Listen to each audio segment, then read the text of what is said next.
je rencontre beaucoup de personnes qui me font des retours incroyables. Des entrepreneurs qui se sont lancés dans la production de charbon écologique en négligeant certains paramètres que je vais aborder aujourd'hui dans cette vidéo. Le pouvoir calorifique et la granulométrie du charbon à brûler.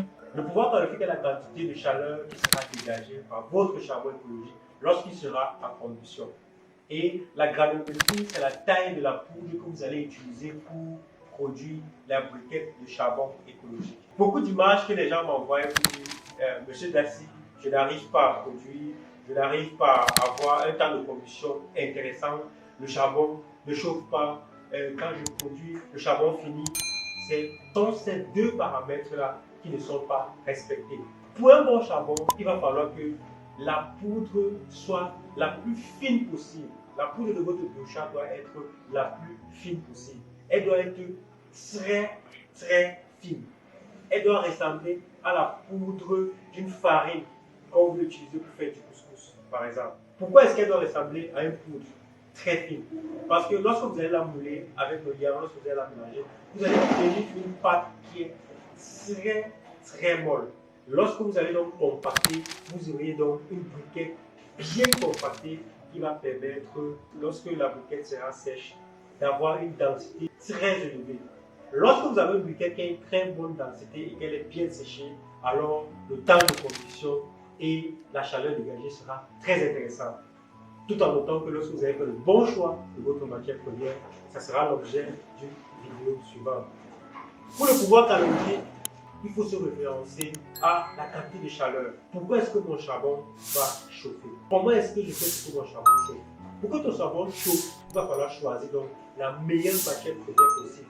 Et pour choisir la meilleure matière première possible, il va falloir chercher cette caractéristique que je dis souvent, qui est la quantité de matière organique contenue dans le déchet que vous voulez valoriser. Je vais faire une vidéo là-dessus.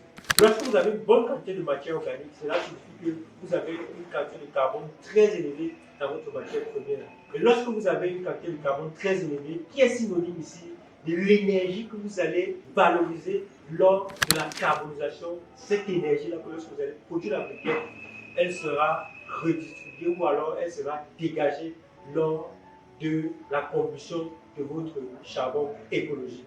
Je suis Bertrand Daci, je suis entrepreneur vert, je suis producteur de charbon écologique depuis aujourd'hui 7 ans. Je parcours l'Afrique, je parcours le Cameroun pour aider les entrepreneurs à s'intéresser à la production, à la valorisation des déchets organiques en charbon écologique et d'autres sous-produits. Je suis certifié ISO 14001 dans le management de l'environnement. Je suis ingénieur environnementaliste. Si tu es intéressé par la formation, si tu es intéressé par le développement durable, si tu es intéressé par le charbon écologique, l'énergie qu'on produit aujourd'hui, qui est l'énergie future, alors n'hésite pas à nous contacter, n'hésite pas à nous suivre. Si tu as liké la vidéo, mets un pouce bleu, fais un commentaire, pose une question que tu aimerais avoir une réponse. Si tu as eu un problème dans ton unité de production, pose-moi la question en commentaire, je vais essayer de te répondre pour que tu aies plus d'informations nécessaires pour pouvoir gérer ton unité de production.